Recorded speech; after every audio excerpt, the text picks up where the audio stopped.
कर्पूरगौरं करुणावतारं संसारसारं भुजगेन्द्रहारं सदा वसन्तं हृदयारविन्दे भवं भवानी सहितं नमामि। नमस्कार दर्शकों, आश्विन शुक्ल त्रयोदशी अर्थात प्रदोष व्रत। क्योंकि यह प्रदोष शनिवार को पड़ रहा है, इसीलिए इसे शनि प्रदोष व्रत कहा जाएगा। आइए जानते हैं प्रदोष व्रत की तारीख क्या है, तिथि कब से प्रारंभ हो रही है और कब समाप्त होगी। त्रयोदशी तिथि प्रारंभ हो जाएगी 4 अक्टूबर को शाम को 5:09 से और अगले दिन यानी 5 अक्टूबर को दोपहर 3:03 तक रहेगी। इस हिसाब से प्रदोष व्रत 4 अक्टूबर को मनाया जाएगा। प्रदोष काल रहेगा 4 अक्टूबर की शाम 6:03 से 8:30 तक। इसकी कुल अवधि है 2 घंटे 27 मिनट की। इसी अवधि में हमें प्रदोष व्रत की पूजा कर लेनी चाहिए। आइए अब सुनते हैं शनि प्रदोष व्रत की कथा। यह कथा राजकुमार धर्मगुप्त एवं अंशुमति नामक गंधर्व कन्या की कथा है। गर्गाचार्य जी ने कहा, हे महामते, आपने भगवान शिव की प्रसन्नता हेतु समस्त प्रदोष व्रतों का वर्णन किया। कृपया कर अब आप शनि प्रदोष व्रत की महिमा का वर्णन करें। तब सूत जी ने कहा, हे ऋषिवर, निश्चय ही भगवान शिव एवं देवी पार्वती के चरण कमलों में आपका अनन्य प्रेम है। इसीलिए मैं आपके समक्ष शनि प्रदोष व्रत की विधि का वर्णन करता हूँ। कृपया आप ध्यान पूर्वक श्रवण करें। प्राचीन कथा के अनुसार किसी गांव में एक निर्धन ब्राह्मण अपनी पत्नी के साथ निवास करता था। एक दिन अपनी निर्धनता और दरिद्रता से व्यथित होकर उस ब्राह्मण की पत्नी शांडिल्य ऋषि के समक्ष पहुंच जाती है और उन्हें नमन करके कहती है, हे मुनिराज, मैं अत्यंत दुखी हूँ। मेरे दोनों पुत्र आपकी शरण में हैं। मेरे ज्येष्ठ पुत्र का नाम है धर्म, जो कि एक राजपुत्र है, तथा मेरे अनुज पुत्र का नाम है शुचिव्रत। हमारे जीवन में घोर दरिद्रता का वास है। हमें अनेक प्रकार के कष्टों ने घेरा हुआ है। हे ऋषिवर, आप ही हमारे दुखों का, कष्टों का निवारण कर सकते हैं। कृपया करके उत्तम जीवन के लिए आप हमें कोई मार्ग बताएं। उस महिला की करुण पुकार सुनकर शांडिल्य ऋषि ने कहा, हे पुत्री, अपने दुखों के निवारण हेतु तुम्हें भगवान शिव के प्रदोष व्रत का श्रद्धा पूर्वक पालन करना चाहिए।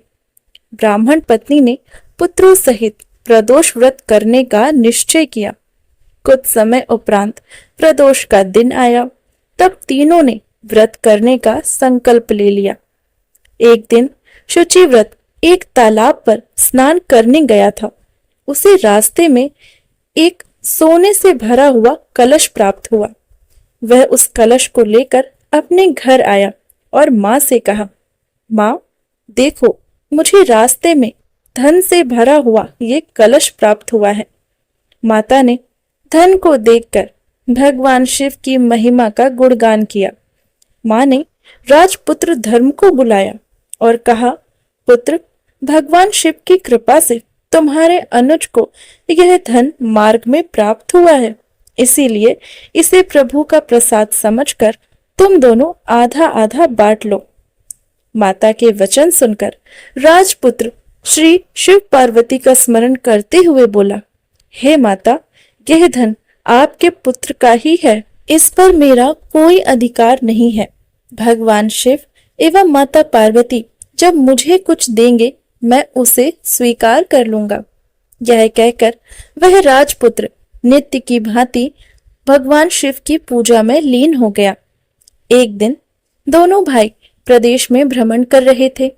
रास्ते में उन्हें अनेक गंधर्व कन्या मिली। उन्हें देखकर कन्याओं की दिशा में ना जाकर शुचिव्रत उसी स्थान पर बैठ गया। लेकिन राजपुत्र धर्म अकेला ही उन गंधर्व कन्याओं के मध्य जाकर पहुंच गया। उनमें से एक कन्या अत्यंत सुंदर थी, राजपुत्र के रूप पर मोहित हो गई तथा उसके निकट आकर अपनी सखियों से बोली, हे सखियों, इस वन के समीप ही जो एक अन्य वन है, उसमें अनेक प्रकार के सुंदर पुष्प खिले हैं। वह दृश्य अत्यंत ही मनोहारी है।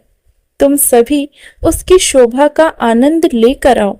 मेरे पैरों में अत्यंत पीड़ा हो रही है, इसीलिए मैं यहीं पर विश्राम कर लेती हूँ। यह सुनकर वो सभी सखियां अन्य किसी वन में चली गईं और वह अकेली गंधर्व कन्या उस राजकुमार को निहारने लगी। राजकुमार भी उस कन्या के सौंदर्य पर मंत्रमुग्ध होकर कामुक दृष्टि से उसकी ओर देखने लगा। कन्या ने पूछा, आप कौन हैं? आपका क्या नाम है? आप किस राजा के पुत्र हैं तथा आप कहाँ निवास करते हैं? राजपुत्र ने कहा, मैं विदर्भ नरेश का पुत्र हूँ। आप अपना भी तो परिचय दें। कन्या बोली, मैं बिंद्रविक गंधर्व की पुत्री हूँ। मेरा नाम अंशुमति है। मैं आपकी कामना जान चुकी हूँ।